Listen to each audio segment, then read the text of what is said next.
Hey everybody, it's Michael from Wahoo Comics with another comic hunt and haul video. And today is my first video based on an online comic hunt.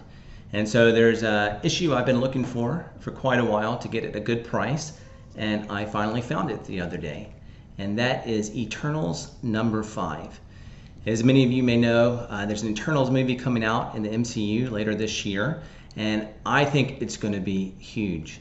I think it's going to be just like the Guardians of the Galaxy was, a team or a group of people that non-comic fans really didn't know before, but who became huge because of the movie. Well, I think the same thing is going to happen to the Eternals.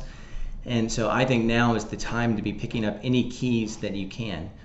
And a few months ago, I was excited to pick up issues 1, 2, and 3, which have some really big first appearances. And this is the next issue in the run that I think has some really important keys. So it's got the first appearance of Athena, who is going to be portrayed by Angelina Jolie in the movie. And of course, she's a big name actress, so I'm hopeful that her part will be pretty memorable and this character will be important. And then also the first appearance of a character called Makari, who will be in the movie. And then there's a few other first appearances of people who may or may not be in the movie, but at the worst case scenario, there's 2 first appearances here. And then after picking that up, I decided, as I always do when I buy something online, well, what else does this seller have available? And so I looked for other Eternal keys they had, and I found Eternals number 9, and this is the first appearance of a character named Sprite. And this is my sleeper hit. I've never seen anybody talk about this book. I've seen people talk about issues 1 and 3 especially, but 1, 2, 3, 5, 11, and 13 have gotten the most attention. But this does have a first appearance of a character that will be in the movie, who is one of the Eternals. And so if you're looking for just a very cheap key that has a lot of high ceiling, if that character really takes off and people love her, then I think this is the one you can pick up. And then I found one other Eternals issues, number 11, that I mentioned. So this is has the first appearance of characters called Druig and Kingo. And so I was also excited to pick that up. And now all I have left is to get issue number 13, which has the first appearance of the Forgotten One, or otherwise known as Gilgamesh. And once I have those, then I'll have gotten all the keys that I'm looking for in that first run of Eternals. Well, after checking out the Eternals issues, I decided, well, I'll check out a few other listings from this seller. And the first thing I went to is Spider-Man, because he's, some of you may know, one of my goals is to eventually complete a full run of Spider-Man, and I'm way away from that. But every issue I get gets me that much closer.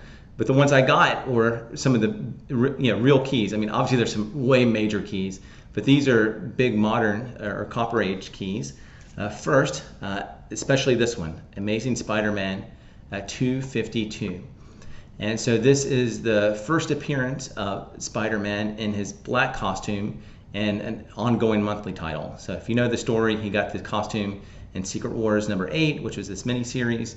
And then he came back. This costume becomes Venom. It's not actually, it's a symbiote.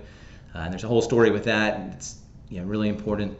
But this issue is really hot. And it also, as you probably notice, is an homage to Spider-Man's actual first appearance in comics, Amazing Fantasy 15, where he's in his traditional blue and red costume, but in a similar pose. So super excited to get this one especially.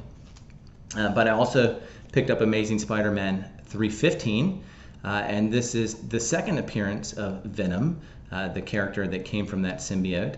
And it's actually his first cover appearance. You can see him just right here. It's just a small glimpse of him, but it is his first cover appearance, and so people are starting to pay attention to this one.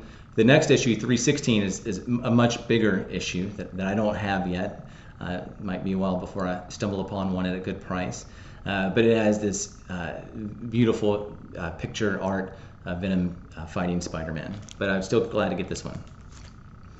And then one that's just personally dear to my heart, issue number 365. And so this has significance to me personally because when I was a kid, there were 4 monthly Spider-Man titles. There's Web of Spider-Man, Spectacular Spider-Man, Amazing Spider-Man, and just Spider-Man. And I collected them all, and I didn't realize that this one was the flagship title. But I got them all every month, every month, except for this month. As you can see at the top, this was the 30th anniversary month, and all the titles had these special hologram covers. Well, they were really cool, but unfortunately, because they were hologram covers, it jacked the price way up. And so this issue is $3.95, which of course a regular issue today would cost that much or more. But back then, when comics were $1 or $1.25, $3.95 seemed insane. And so I dug deep, and I got the first two of these hologram covers that came out, Web of Spider-Man and Spider-Man, but I didn't get the last two. And of course, the only one that has any real importance today is this one. And I missed out on it, and I just found out a couple months ago that when I was getting back in collecting, that this is important because it has the first appearance of Spider-Man 2099, who is a character that may be in the next Spider-Verse movie. And so people have started to pick this up, and it's risen in price since then. And man, I was so upset at my 13-year-old self, or however old I was, for not picking this one up. But now I have a copy, and I do plan, the seller has a Spectacular Spider-Man version of this. And at some point, I'm definitely planning to order from this guy more. I'm going to pick that one up as well, and I'll have the whole four issues. All right, well, after getting those Spider-Man comics, I then went to his Uncanny X-Men listings, which I always do. These are all hot, right now all the keys in the X-Men are hot and rising in prices, and I picked up a few of those.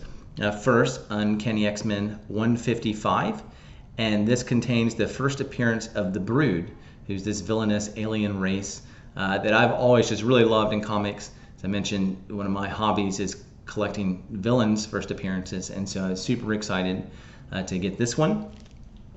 Also, Uncanny X-Men 166, which contains the first appearance of Lockheed, which is a good guy alien who looks kind of like a dragon. He becomes Kitty Pryde's or Shadowcat's kind of pet as the story develops in X-Men, but this is his first appearance.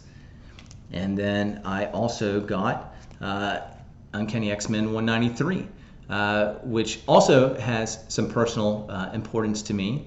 This is the first appearance of a character called Firestar. And so when I was a kid, really little, before I even picked up a comic, of course I watched Saturday morning cartoons, and one of the big shows when I was little was The Amazing Spider-Man and His Friends. And it was mostly a bunch of adventures with Spider-Man, Iceman, and Firestar.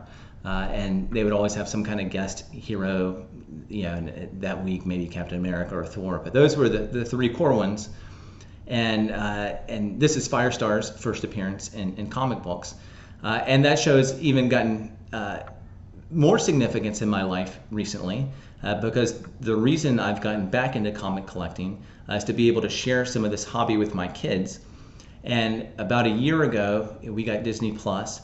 And so we watched through Amazing Spider-Man, or Spider-Man and His Amazing Friends. And so Firestar and Iceman, become important to me again. And I was really glad to get this. And this is one of the things I just love about comic collecting in general. It's something that isn't just a personal thing or personal hobby, but it can bring people together, and it can bring families together. And I'm looking forward to sharing my love of superheroes with my kids. I've already started to do that and keep doing that. And in fact, when I was communicating with the seller about his issues and ones I'm interested in picking up, he mentioned to me that this was his stepdad's old collection, and that he's selling off now. And he just kind of mentioned that they had made a lot of memories when he was younger, going to comic conventions and things like that, picking up a lot of these issues.